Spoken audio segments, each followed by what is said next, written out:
જય શ્રી કૃષ્ણ। આજે કાર્તક મહિનાની વદ પક્ષની અષ્ટમી તિથિ એટલે કાળ ભૈરવ જયંતિ। કાળ ભૈરવ એટલે વીરભદ્ર, જે સ્વયં શિવના અવતાર છે। ભગવાન કાલ ભૈરવને તંત્રના દેવ માનવામાં આવે છે। આજના દિવસે કાલ ભૈરવની પૂજા કરવાથી ભૂત, પિશાચ અને કષ્ટ પીડા હંમેશા દૂર રહે છે। જે વ્યક્તિ સાચા મનથી ભૈરવ બાબાની પૂજા કરે છે તે ભક્તના તમામ કષ્ટનો, દુઃખનો નાશ થાય છે। નારદ પુરાણમાં કહેલું છે કે કાલ ભૈરવની પૂજા કરવાથી ભક્તની બધી જ મનોકામના પૂર્ણ થાય છે। બીમારી તેનાથી દૂર જ રહે છે। આખું વર્ષ કોઈ કાર્યમાં વિઘ્ન બાધા નથી આવતી। કાલ ભૈરવ એ રોગ, ભય, સંકટ અને દુઃખના સ્વામી માનવામાં આવે છે। આથી તેમની પૂજા કરવાથી માનસિક અને શારીરિક તકલીફો દૂર થાય છે। સ્કંદ પુરાણના અવંતિ ખંડમાં કહ્યું છે કે ભગવાન ભૈરવના 8 રૂપ છે, તેમાં કાલ ભૈરવ એ ત્રીજું રૂપ છે। શિવપુરાણમાં કહ્યું છે કે સાંજના સમયે રાતનું આગમન અને દિવસ પૂરો થાય ત્યારે પ્રદોષકાળમાં શિવના રૌદ્ર રૂપમાંથી ભૈરવ પ્રગટ થયા હતા। ભૈરવમાંથી જ અન્ય 7 ભૈરવ પ્રગટ થયા અને કર્મ તથા રૂપ પ્રમાણે તેના નામ આપવામાં આવ્યા। પહેલું નામ રૂરુ ભૈરવ, બીજું નામ સંહાર ભૈરવ, ત્રીજું નામ કાલ ભૈરવ, ચોથું નામ અસિત ભૈરવ, પાંચમું નામ ક્રોધ ભૈરવ, છઠ્ઠું નામ ભીષણ ભૈરવ, સાતમું નામ મહાભૈરવ અને 8મું નામ ખટગાંવ ભૈરવ। આ રીતે 8 ભૈરવ ઉત્પન્ન થયા। ભૈરવનો અર્થ થાય છે ભય હરનારો કે ભય જીતનારો। આથી કાલ ભૈરવની પૂજા કરવાથી મૃત્યુ અને દરેક પ્રકારના સંકટ દૂર થાય છે। જે કોઈ વ્યક્તિ લાંબા સમયની બીમારીથી પીડિત હોય તો તે આજના દિવસે કાલ ભૈરવની પૂજા કરે અથવા તો કાલ ભૈરવની કથા સાંભળે તો તેની રોગ તકલીફ દૂર થાય છે। આજના દિવસે કાલ ભૈરવનું સાથે મહાદેવનું પૂજન કરવું। રાત્રે સરસવના તેલનો અથવા તલના તેલનો દીવો પ્રગટાવો, આરતી પૂજન કરવું। આ રીતે પૂજા કરી અડદમાંથી બનેલી મીઠાઈ કે અડદની દાળના લાડુ કે અડદિયા સાથે ગાંઠિયાનો પ્રસાદ ધરાવો। આ રીતે પૂજન કરવું। કાલ ભૈરવ એ ભગવાન શંકરનું જ એક સ્વરૂપ છે। કાલ ભૈરવ એ મહાદેવજીના ગણ છે, જે કળિયુગમાં તુરંત જ ફળ પ્રદાન કરનારા છે। કાલ ભૈરવ જયંતિની રાત્રે ભગવાન કાલ ભૈરવની પૂજા અર્ચના કરી બીજા દિવસે કોઈ ગરીબ વ્યક્તિ અથવા બ્રાહ્મણને કાળા રંગની વસ્તુ દાન જરૂર કરવી। એનાથી કાલ ભૈરવ પ્રસન્ન થશે, તેમના આશીર્વાદ હંમેશા બની રહેશે। ઘરની તમામ નકારાત્મક ઉર્જા, મેલી વિદ્યા, ભૂત, પ્રેત આદિ જો હશે તો તે નષ્ટ થશે। આ દિવસે ભગવાન શિવ, માતા પાર્વતી સહિત સમગ્ર શિવ પરિવારની પણ પૂજા કરવી જોઈએ। કાલ ભૈરવની સાથે મહાદેવના પણ આશીર્વાદ પ્રાપ્ત થશે। જીવનની અનેક સમસ્યાઓ દૂર થશે। તો મિત્રો, આ હતી આજના દિવસે કરવામાં આવતી કાલ ભૈરવની પૂજા વિધિ અને કાલ ભૈરવની પૂજાનું મહાત્મ્ય। હવે સાંભળશું કાલ ભૈરવના અવતારની કથા। આજના દિવસે આ કથા સાંભળવાનું મહત્વ છે, તો કથાને અંત સુધી જરૂર સાંભળજો। જો કથા પસંદ આવે તો વિડીયોને લાઈક કરી કોમેન્ટમાં જય કાલ ભૈરવ જરૂર લખજો। તો કાલ ભૈરવની અવતાર કથા શરૂ કરીએ। એક સમયે સ્વર્ગના દેવો બ્રહ્માજી પાસે પરસોત્તમ તત્વ જાણવાની જિજ્ઞાસાથી ગયા। બ્રહ્માજી દેવોની ભાવના સમજ્યા સિવાય પોતાને જ સાચા પરમ તત્વ ગણવા લાગ્યા।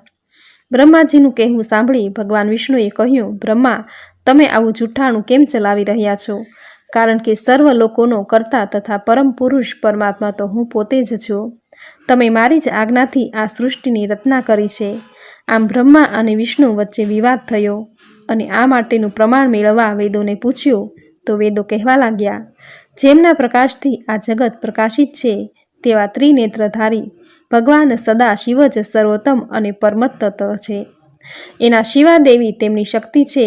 વેદોના આવા વચનોથી બંનેનું અજ્ઞાન, અભિમાનનો નાશ થયો।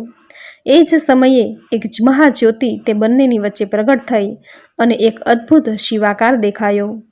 બ્રહ્માજી આ જોઈને અભિમાનથી બોલ્યા, તમે મારા લલાટમાંથી રુદ્ર રૂપે પ્રગટ થયા અને એટલે જ તમારું નામ રુદ્ર એવું પડ્યું, એટલે તમે મારે શરણે આવો। બ્રહ્માની આવી ગર્વિષ્ઠ વાણી સાંભળી ભગવાન શિવ ક્રોધિત થઈ ઉઠ્યા અને એમણે એક ભયાનક ભૈરવ નામનો મહાબળવાન પુરુષ ઉત્પન્ન કર્યો અને કહેવા લાગ્યા, તમે કાળની જેમ શોભાયમાન છો એટલે તમારું નામ કાળરાજ પ્રસિદ્ધ થશે અને દેખાવે ભયંકર છો, તેથી તમે ભૈરવ કહેવાશો। એટલે તમે કાળ ભૈરવ નામથી પ્રખ્યાત થઈ ઓળખાશો। મારી આજ્ઞા છે કે તમે સૌ પ્રથમ બ્રહ્માને શિક્ષા કરો। શિવજીની આજ્ઞા થતાં ભૈરવે પોતાના હાથની આંગળીઓના નખ માત્રથી બ્રહ્માનું 5મું મસ્તક કાપી નાખ્યું. એટલે 5મા મસ્તકનું છેદન થતાં બ્રહ્મા અભિમાનથી મુક્ત થયા. શિવજીએ જોયું કે બ્રહ્મા અને વિષ્ણુ હવે અભિમાનથી મુક્ત થયા છે, ત્યારે તે બંનેને ભયમુક્ત કર્યા. ત્યાર પછી ભૈરવને સંબોધથી કહેવા લાગ્યા, તમારે આ બંને દેવો બ્રહ્મા વિષ્ણુને આદર આપવો. ઉપરાંત તમે બ્રહ્મ હત્યા કરી છે, એટલે ભિક્ષા માંગતા ફરો. ત્યાર પછી શિવજીએ એક બ્રહ્મ કન્યા ઉત્પન્ન કરી તેમને આજ્ઞા આપી કે તમે કાલ ભૈરવ કાશી શિવ આજ્ઞાથી કાપાલિકનું વ્રત ધારણ કરીને કાળ ભૈરવે બ્રહ્માનું 5મું મસ્તક લઈ પૃથ્વી પર પરિભ્રમણ કરવાનું શરૂ કર્યું. જેવો કાળ ભૈરવે કાશી પ્રવેશ કર્યો કે તરત જ બ્રહ્મકન્યા નામની શિવે ઉત્પન્ન કરેલી કન્યા પાતાળ લોકમાં ચાલી ગઈ અને ભૈરવ બ્રહ્માની હત્યાના પાપમાંથી મુક્ત થઈ ગયા. ભૈરવના હાથમાંથી બ્રહ્માનું માથું પડી ગયું અને કાશીમાં જ્યાં બ્રહ્માનું કપાયેલું મસ્તક પડ્યું તે સ્થાનને કપાલ મોચન તીર્થ કહેવામાં આવે છે. તે દિવસથી અત્યાર સુધી કાલ ભૈરવ કાયમ માટે કાશીમાં રહે છે. એવું માનવામાં આવે છે કે જે કોઈ વ્યક્તિ કાશી યાત્રા જાય છે અથવા ત્યાં રોકાય છે તે કપાલ મોચન તીર્થની મુલાકાત અવશ્ય લે જ છે અને પોતાનાથી થયેલા જાણતા અજાણતા પાપનો નાશ કરે છે. મિત્રો, મધ્યપ્રદેશના ઉજ્જૈનમાં કાલ ભૈરવનું પ્રાચીન મંદિર આવેલું છે. અહીં કાલ ભૈરવની ચમત્કારિક મૂર્તિ સ્થાપેલી છે. આજે પણ કાલ ભૈરવને અહીં દારૂ પીવડાવવામાં આવે છે. તેના માટે ચાંદીના વાડકામાં દારૂ ભરવામાં આવે છે અને ભૈરવ પ્રતિમાના મુખ પાસે રાખવામાં આવે છે. ત્યાર પછી મંદિરના પૂજારી મંત્ર જાપ કરે છે અને ચમત્કાર તો એવો થાય છે કે થોડી જ ક્ષણોમાં દારૂનો વાડકો ખાલી થઈ જાય છે. આ ચમત્કાર આજે પણ અહીં જોવા મળે છે, જેનું રહસ્ય આજ સુધી કોઈ જાણી શક્યું નથી. આ ચમત્કારને જોવા માટે લાખો શ્રદ્ધાળુઓ અહીં કાલ ભૈરવના દર્શન કરવા માટે ઉજ્જૈન નગરીમાં આવે છે. એવું કહેવાય છે કે જે કોઈ ભક્ત કાલ ભૈરવને મદિરાનો પ્રસાદ ચડાવે છે, કાલ ભૈરવ તેના ભક્તોની દરેક મનોકામના પૂરી કરે છે. જે કોઈ વ્યક્તિ કાલ ભૈરવની સાત્વિક પૂજા કરે છે તેને અકાલ મૃત્યુનો ડર રહેતો નથી. તેમની આરોગ્ય અને આયુષ્યમાં વૃદ્ધિ થાય છે. જે વ્યક્તિ કાલ ભૈરવની રાજસી પૂજા કરે છે તે ધર્મ જ્ઞાનની વૃદ્ધિ, ધનની વૃદ્ધિ થાય છે, માન સન્માન અને સુખ સમૃદ્ધિને પામે છે. જે વ્યક્તિ કાલ ભૈરવની તામસિક પૂજા કરે છે તેને શત્રુ દમન, ભૂત પ્રેત અને બાધાથી તેનો બચાવ થાય છે. રવિવાર અને મંગળવાર એ ભૈરવજીના પૂજાના દિવસો માનવામાં આવે છે. આથી જો બની શકે તો રવિવાર અને મંગળવારે કાલ ભૈરવની પૂજા કરવી. જો પૂજા ન થઈ શકે તો તેમની કથા સાંભળવી, જે સાંભળવાથી દુઃખ, દર્દ, ગરીબીનો નાશ થશે. ઘરમાં, જીવનમાં સુખ, શાંતિ, સમૃદ્ધિનો વાસ થશે. બોલો કાલ ભૈરવની જય. તો મિત્રો, આજના આ વિડીયોમાં કાલ ભૈરવની પૂજા વિધિ, કાલ ભૈરવની પૂજાનું મહાત્મ્ય તેમજ કાલ ભૈરવ અવતારની કથા તમે પૂરી શ્રદ્ધાથી સાંભળી. જે સાંભળવી તમને જરૂર ગમી હશે. તો વિડીયોને લાઇક કરી કોમેન્ટમાં જય કાલ ભૈરવ, જય મહાદેવ લખી ચેનલ સબસ્ક્રાઈબ જરૂર કરજો. બાજુમાં બેલ આઇકન જરૂર પ્રેસ કરજો, જેથી દરેક વિડીયોની નોટિફિકેશન સૌથી પહેલાં તમને મળે. તો મિત્રો, આવી જ નવી ધાર્મિક માહિતી, નવી ધાર્મિક કથા સાથે ફરી મળીશું. ત્યાં સુધી આપ સૌને મારા જય શ્રી કૃષ્ણ.